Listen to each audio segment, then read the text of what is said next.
ไก่ชิแล้วเนาะได้อีกต้นเลย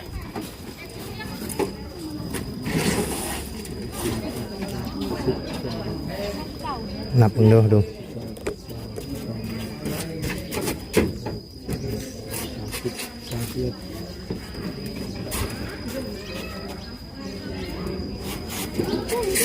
อายุ31 บนนะสัญญาณไม่ได้ครับบัตร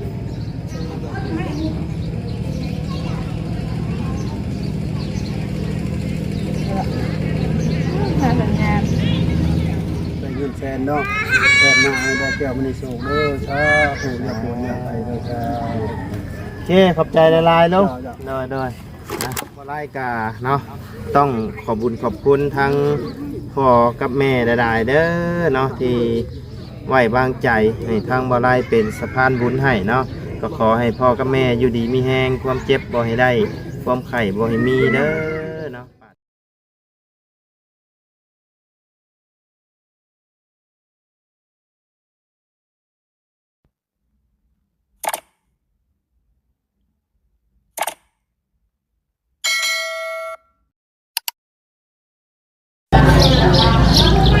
เนาะพี่น้องเอ้ย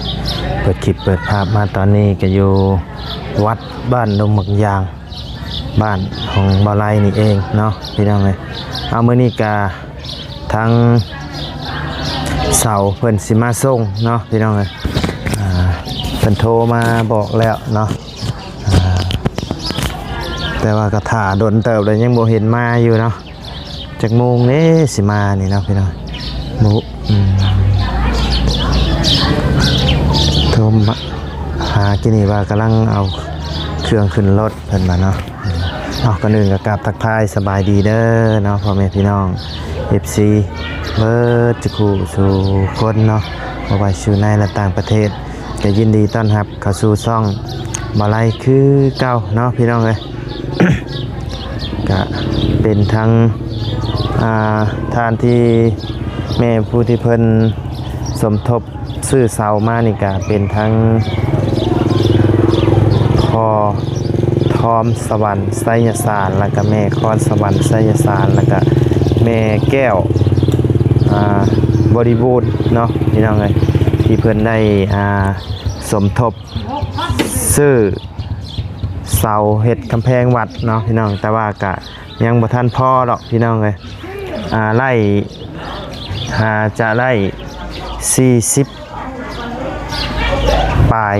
45บ่พี่น้องเอ้ยว่าไล่สั่งไป45ต้นเนาะพี่น้องเอ้ยแต่ว่าทางลุงเพิ่นไอ้นั้นมื้อนั้นจักมันมีจักลักพี่น้องเอ้ยเดี๋ยวลองไปเดี๋ยวสิถามเพิ่นเบิ่งก่อนพี่น้องเอ้ยว่ามันมีจักลักเนาะก่อนอื่นก็ต้องขอบคุณทางคอทอมเมคอนสวรรค์ไสยศาสตร์เนาะแล้วก็แม่แก้วบริบูรณ์เนาะก็ขอบคุณหลายๆเนาะที่ไว้วางใจให้ทางบ่าวไร่เป็นสะพานบุญให้เนาะก็ดีใจได้เนาะพี่น้องที่ได้ร่วมทำบุญกับแม่เพิ่นเนาะก็ขอให้พ่อกับแม่ทั้ง3อยู่ดีมีแห้งความเจ็บบ่ให้ได้ความไข้บ่ให้มีเด้อเนาะปรารถนาสิ่งใดก็ขอให้ได้สมความมุ่งมั่นดังปรารถนาเนาะเพราะว่าเสียธุรกิจการงานหยังก็ขอให้เฮงๆปังๆล่ำๆรวยๆตลอดปีและตลอดไปเด้อทั้งพ่อกับแม่ทั้ง3ท่านเนาะสาธุเนาะเดี๋ยวสิมาไล่ก่อนในระหว่างรอเนาะเดี๋ยวว่าไล่สิไปทำทั้งอย่างละผู้ที่เพิ่นลงมาเฮ็ดบัตรเฮ็ดว่ามื้อนั้นล่ะพี่น้องไงนะว่าไล่สิถามทั้งเพิ่นเบิ่งก่อนมาเพิ่นแทกมื้อนั้นตกลงมันมีจักเสาจักต้นเนาะในระหว่างรอพี่น้องกับมื้อนี้ก็ทั้งเจ้าหน้าที่เพิ่นเนาะในบ้านอย่างเพิ่นก็ ลงมาเฮ็ดใบสัมมโนครัวพี่น้องกันมื้อนี้เนาะอยู่วัดนี่แหละเต็มอยู่พี่น้องเลยแต่กะมันเป็นเบียกของเพิ่นเนาะพี่น้องเลยมาไล่กะอาจจะบริทายให้พ่อแม่พี่น้องเขาได้เบิ่งได้ชมน้ำกันเนาะมันเป็นเบียกงานของเพิ่นเนาะกะทางสแตลบ่ฮู้ว่าเพิ่นลงมาแล้วบ่ดื้อจังใดพี่น้องเลยถือว่าเป็นโอกาสดีได้พี่น้องไอ้ที่ทางสแตลเพิ่นสิได้เฮ็ดใบสามโนเนาะแต่ว่าเห็นปิดประตูตะม่อมอยู่เนาะโทรหากับบ่ติดพี่น้องเลยบ่ฮู้ว่าเราไปเฮ็ดแล้วหรือยังเนาะโทรก็บ่ได้พี่น้องเลยกะบ่ว่าติเราสิบ่ลงมาเนาะพี่น้องเลยโอกาสที่ดีอยู่เนาะหรือจังใดก็ยังบ่ฮู้ลงมาแต่บ่ดื้อใดเนาะทางบ่ไล่ก็ลงมาทางรับเสาอยู่นี่แหละพี่น้องเลยบ่ไล่ก็สิมาเข้าคือกันพี่น้องเลยเฮ็ดใบยุบใหญ่มาแต่ว่าแล้วก็มาเข้าอยู่นี่โอกาสดีพอดีเนาะเพิ่นลงมาเฮ็ดพี่น้องเลยก็สิเฮ็ดให้มันแล้วมันทั่วเนาะพี่น้องเลยเอาเดี๋ยวไปถามทั้งลุงเพิ่นก่อนพี่น้องเลยอันว่าตกลงเพิ่นแทกมื้อนั้นมันมีเสาจากต้นเนาะพี่น้องเลยไปเดี๋ยวไปฟังน้ำกันรายละเอียดเนาะตอนนี้หาสิได้45ต้นเนาะพี่น้องเลยเอาถ้าผู้ใหญ่ท่านใดเนาะ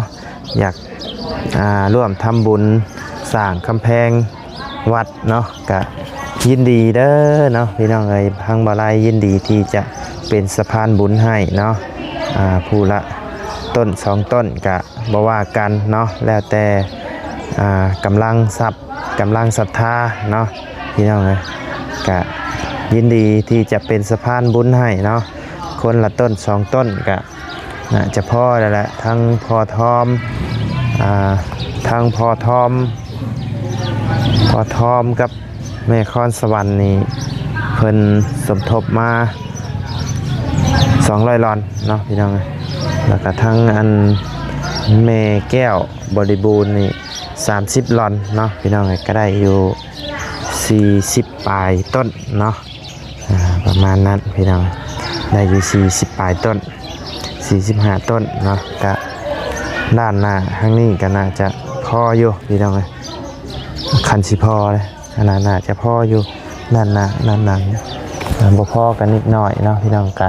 ยังขาดได้สิ่งเฮาได้เสามาก็ต้องยังเดือปูนเดือบล็อกโอ้ลายพี่น้องแต่ว่าก็หลักๆก็ต้องปูนเฮาสิได้ฝังหลักไปก่อนพี่น้องก็หาชาวบ้านเพิ่นนี่แหละคันมีปูนมีหยังราคาชาวบ้านเพิ่นมาขุดดมพังหลัก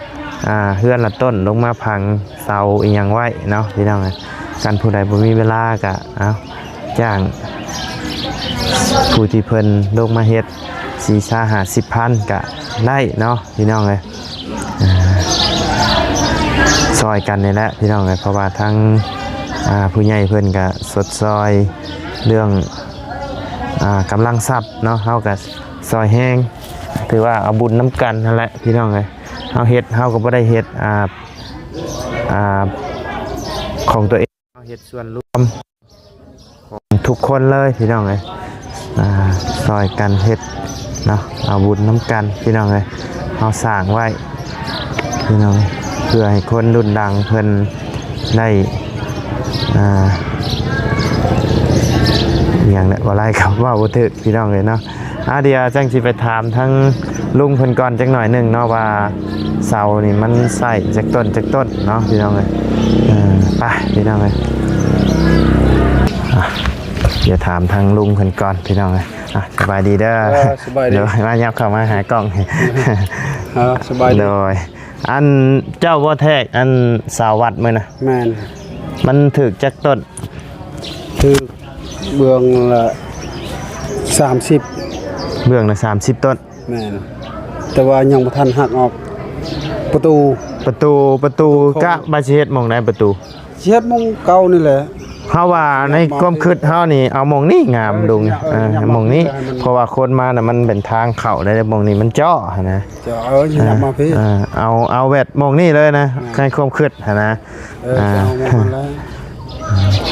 อันรวมทั้งเบิดมันตกอยู่จัก 30ร้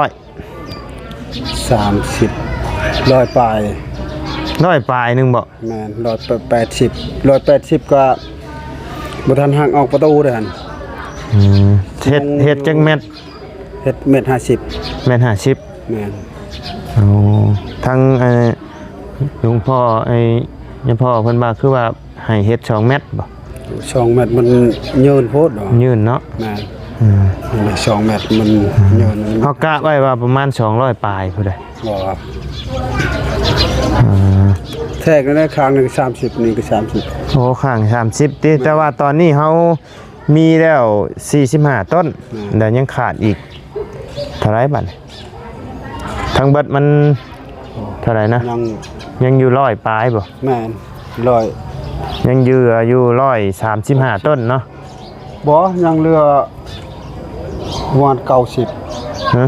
ได้40บ่ ไร่45ต้น ได้45ต้นยังวัน75ต้นแหละ ทั้งเบิดมันเท่าไหร่นะเจ้าว่า180บ่แม่น 180มันก็เหลืออยู่135 แม่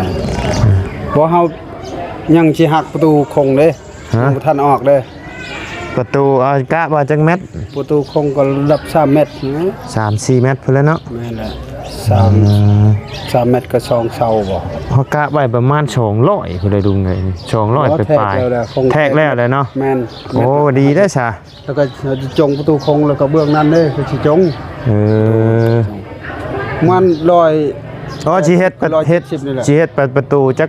จักช่องนี่ 7 โมง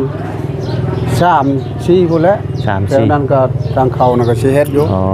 ประตูน้อยนะตัวนั้น ป นะ ระตูน้อยประตูโคงอันเดียวนี่เนาะ คงประตูใหญ่ ประตูใหญ่อันเดียว ประตูน้อยนะ นี่แหละเฮ็ดหม่องทางคนเข้ามาเฮ็ดนี่เลยเขาว่าเฮาเฮ็ดทางนี่มันจ้อนะมีความคิด สิยับมาพี่แล้วมองแจ้นี่แหละ หม่องนี่สิงามกว่าเฮาว่านะมื้อนี้เสาสิมาส่งลุงเอ้ย โดด แต่ว่าเฮาไปสร้างแบบหัวแหลมหันบัดเพิ่นเอาตัวนวดน่ะมา ตัวนวดก็ดีแล้ว ตัวนวดดีกว่าบ่ แม่แล้วเฮามันบ่คือกำแพงเฮือนเนี่ยมันมีบัด อ๋อ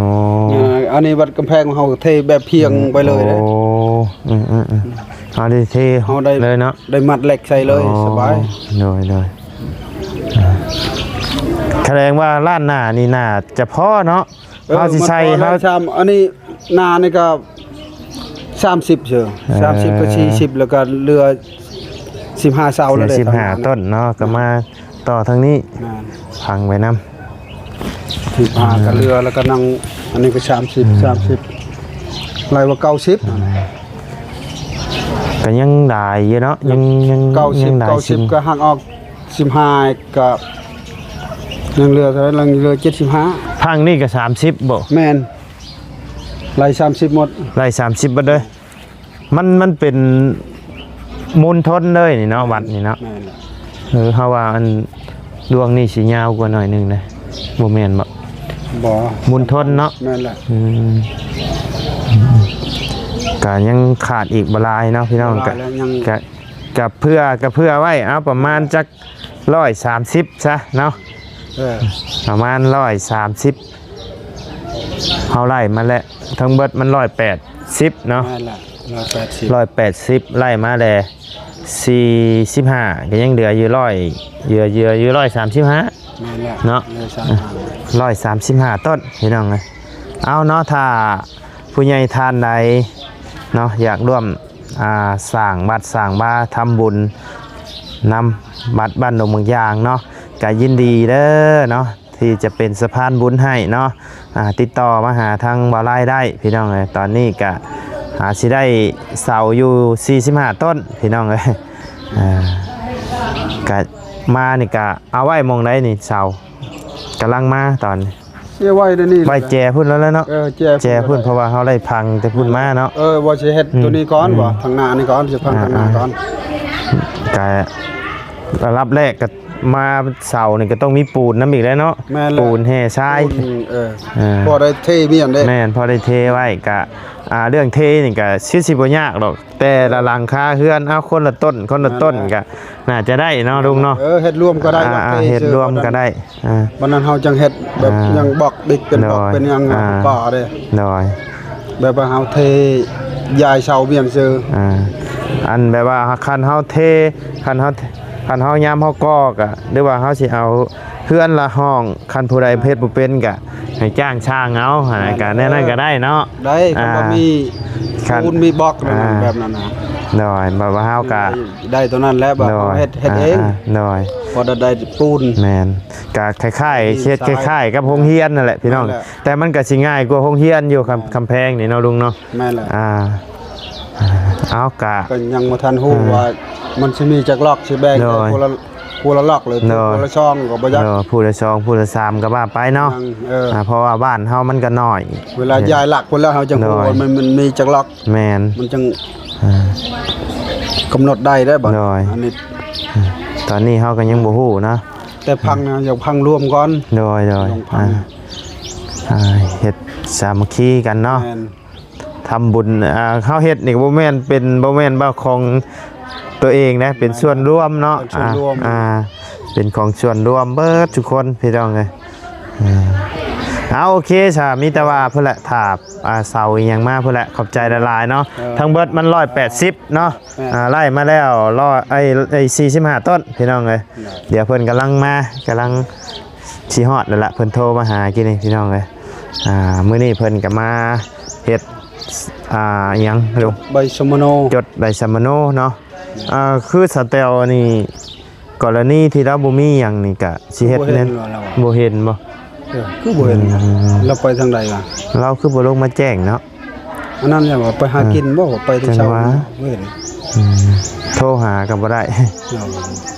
แต่ไปหากินมาจากว่าประกาศอยู่คือจังบ่ฮู้บ่ย่านั่นแหละเฮ็ดได้ซะเว้าหลายแล้วก็ใหญ่แล้วนั่นแหละแจ้งลูกแจ้งหลานแบบน้อยผู้มาเกิดนำลังมันน้อยบ่ทันมีชื่อนะน้อยแม่นเฮาก็สิมานี่แหละเฮาก็ทันได้แจ้งเข้าได้เฮาก็แต่ว่าเฮามีสัมมโนมาแต่พุ่นเลยก็ง่ายหั่นนะก็ง่ายแล้วมันน้อยแจ้งแล้วมีแต่เข้ามาพี่น้อยโอเคซะเนาะน้อยขอบใจหลายๆเด้อลุงเด้อโดยพี่น้องเดี๋ยวรออันเสามาก่อนเนาะมาแล้วพี่น้องเลย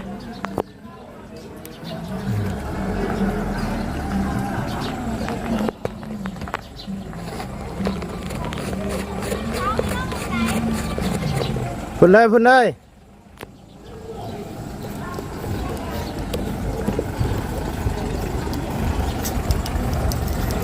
มาเอาไว้วงไหนเสานี่เอาไว้พี่บ่มาพี่ได้เอาไว้วงกกม่วงมาเลย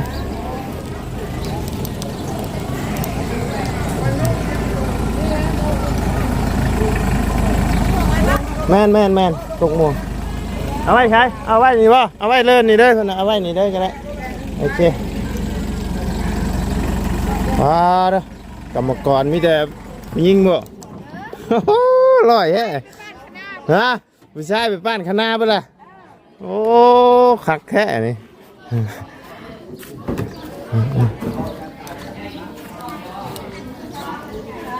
เม็ด50ได้เฮาสั่ง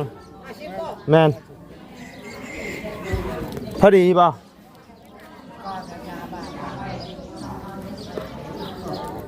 ยาวเติบบ่เม็ด50พอดีเนาะได้แล้ว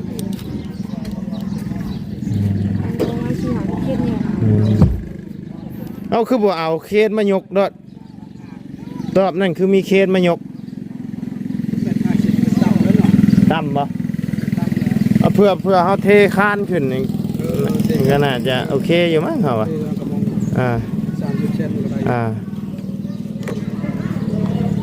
ลงป่านี่เนาะลงนี่เนาะ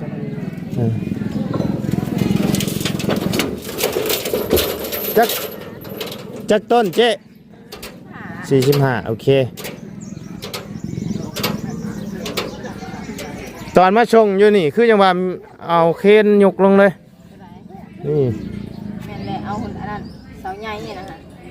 ชาวใหญ่บ่ซ้ำกันนะแม่นบ่ หัวนี่ค่ะรถเคนบ่เขาใส่รถเคนบ่มา แม่นเจ้าก็มาแม่นบ่ไผก็มานำตอน เข้าบ่ บ่เคนผู้นี้บ่ผู้นี้บ่มานำ ดิวสิเด้ อันนี้ก็เอาแห้ง ใช่หรอกกรรมกรมีแต่ผู้กล้ามใหญ่ๆโอ้ ลงขาเบิ่งนั่นบ่ ข้างเบิ่งนี่ครับข้างเบิ่งนี่แหละ อ่ะ นั่นแหละลืมมากันที่สองคนลืมนี่มันต้องเขาใหญ่เป็นคนละอย่างในการเล่น ยับเพิ่นสิเอาเสาลงมีไม้บ่ลงเอาไม้มาให้เพิ่นห้องเลย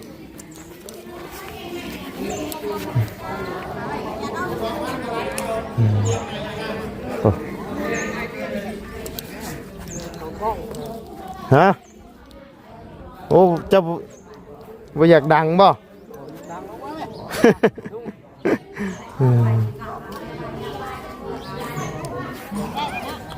นี่เพิ่นไปเอามาให้เยอะได้ดอกจังหน่อยเพิ่นก็พังแล้ว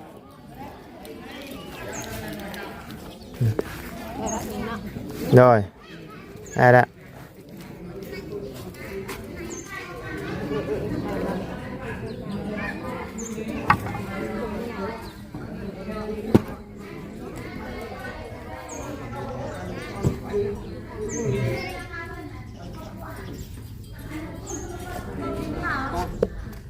กี่ว่าสิบมาแหละ โอ้ยเดี๋ยวว่านักเบาๆนึงใช่นี่เนาะ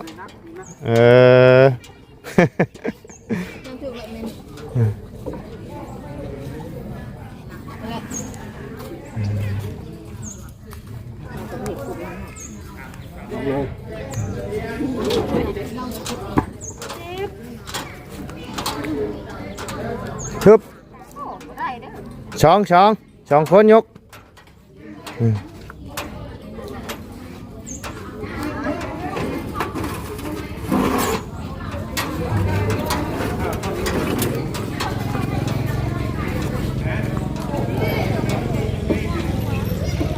ว่ามันบุล่มบ่ฮะ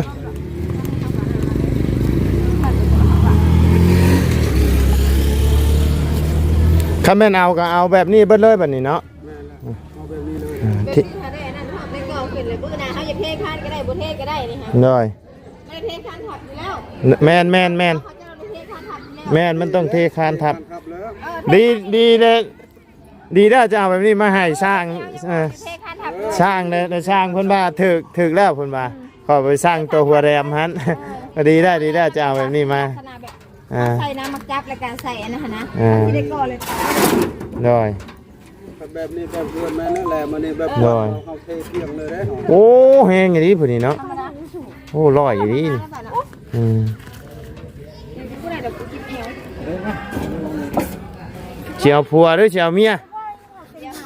เจียวเมีย สูงไปเจ็บ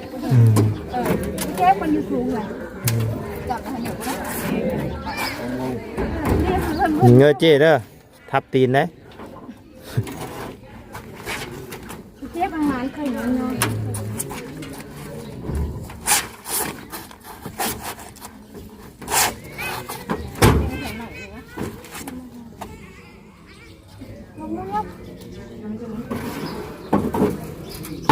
อย่าไปเลยต่อ โอ้ เนาะเฉพาะเราจังอยากได้เมียเนาะแต่ว่าห่านเรานี่มีแต่กรรมกรผู้ยิ่งนะห่านนั้น เขาบอกว่าขนาดไม่สั่งย่ำได้นะก่อนทำมดเดี๋ยวจะทำมาเองทุกเรื่อง เนาะ ไปเลย คันหน้าขาดเนาะ กำลังงานเนี่ยพอตรงนั้น เฉพาะจังว่าเอาถ่าสมอยอยู่ นี่เขายังมีรอบเทรอบให้เจ้าก่อน ไม่เลยเหมือนกันนี่เราพวกเป็นชาว300พูด เจ้าของเสียไปบ้านเขา คือต้นน่ะเท่าไหร่นี่ ต้นละแสนเพิ่นได้ให้ต้นละแสนจักแล้วข่าววัดจักว่าเพิ่นลดให้อีกไหมจ๊ะ มันเจ็บเลยนะก้มคุ้งดู บ้านเขาไปปอง มา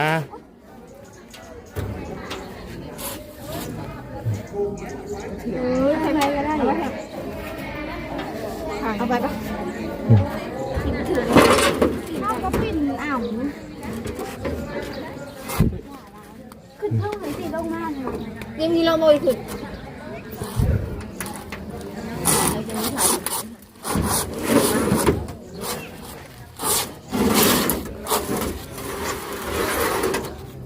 2 คนหาหมอ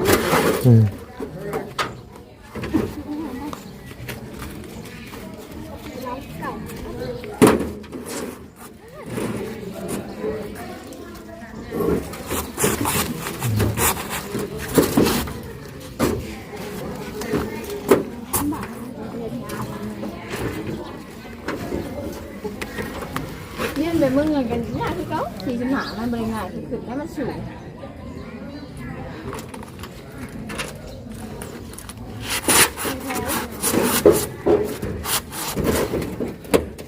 พอดีเนาะเพื่อหาเทเนาะ นั่นแหละ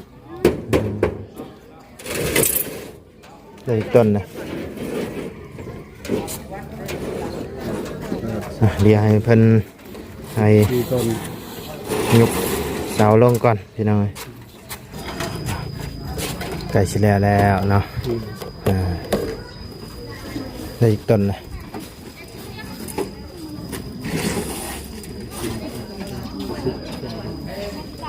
นับดู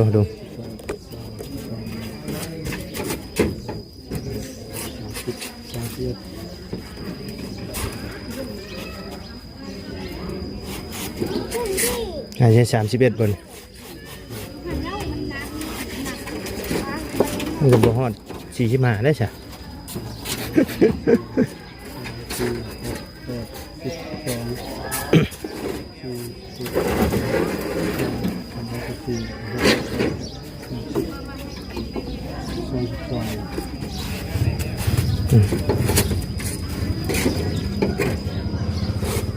1 2 3 4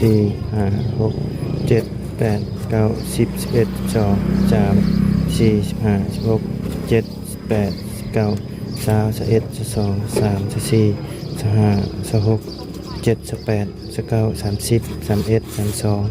33 34 35 36 37 38 39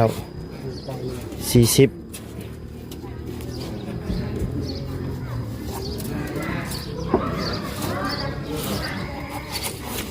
เป็นแถวนี่ก็ได้นับเบิ่งใหม่เด้อหอดบ่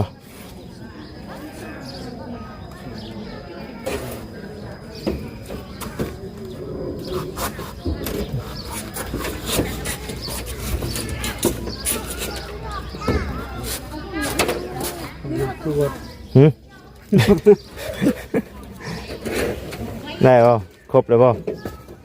ได้เท่าไรจะนับ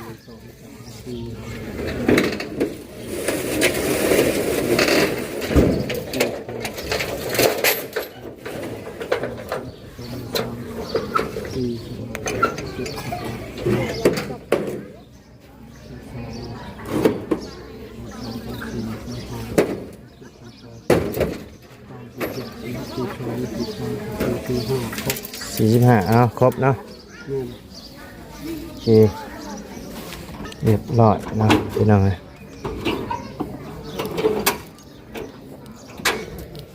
จ่ายเงินเพิ่นก่อนบัดนี้เท่าได้เหรอ4,000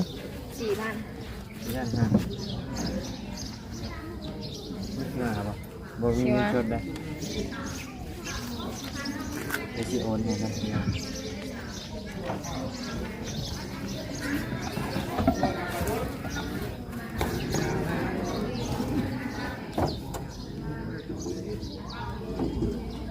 4,500,000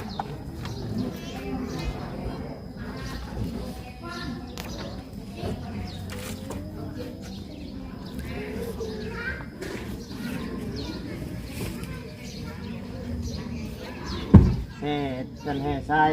รถหนึ่งจักละอย่างมันเติม จะละถึง2 ล้าน 2 ล้านปลายรถ6 ล้อหรือ เขามีแต่3 เม็ดก่อน 3 เม็ดก้อน3 เม็ดก้อนมันได้หลายเติบบ่ลูก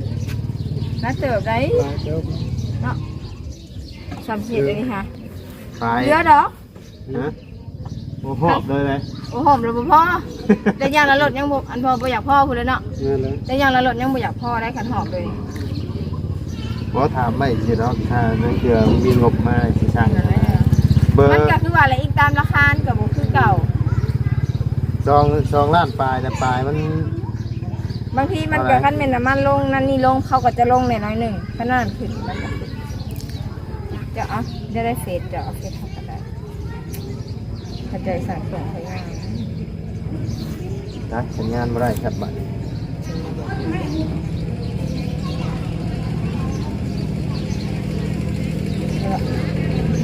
ถ้าสัญญาณนี่เขาก็เลยอะไร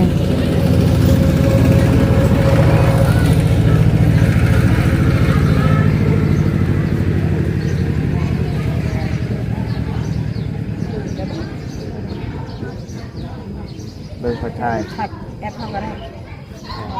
อาจจะถ่ายเอาเสือหัน ชายคือมาเดี๋ยวค่อยไปหมองมีสัญญาณค่อยโอนให้เด้อ ได้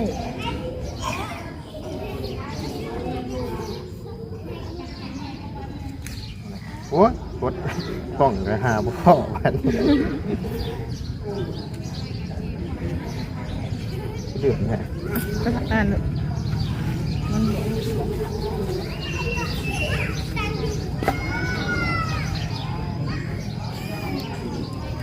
สี่ล้าน 45 ก็มาโตไปสิมา45ลักกับ4 ล้าน5คนโอ้ย รับครับเอ้า ได้บ่ น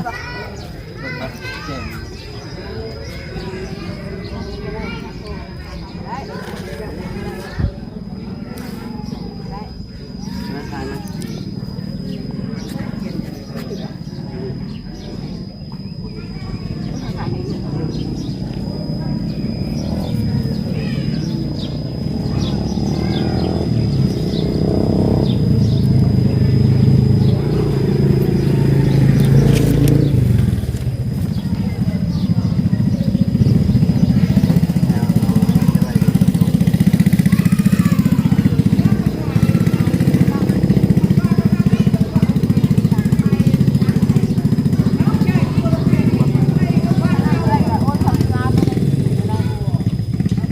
นี่บ่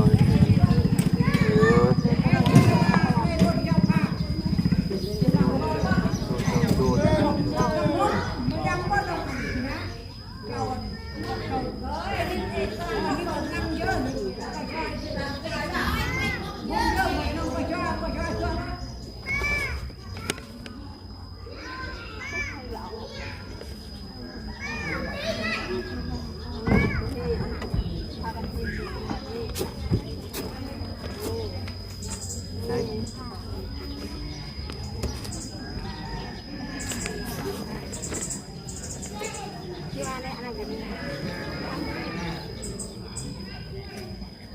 เด็กโตบดิเก็บสมอยเลยบ่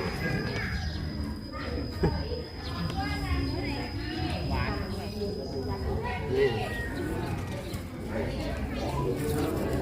กำลังมาโทรมาเอ้าได้แล้วโอเคเดี๋ยวค่อยโอนแล้วค่อยโทรบอกนะอันนี้เป็นเบอร์วัดแอปบอกโอเคโอเคขอบใจหลาย ขอบใจคือกัน ๆหน่อยถือว่าเรียบร้อยเนาะแต่ว่าและงบเสื้อปูนเสื้อทรายก็ยังบ่ทันมีดอกพี่น้องเอ้ยเบิ่งงบเสื้อปูนเสื้อทรายก่อนเนาะเอานี่จะเป็นเงินทั้งผู้ใหญ่เพิ่นนะลุงเนาะเป็นทั้งแม่เป็นทั้งแม่คอนสวรรค์ไสยสารกับแม่แก้วบริบูรณ์กับพ่อทอมสวรรค์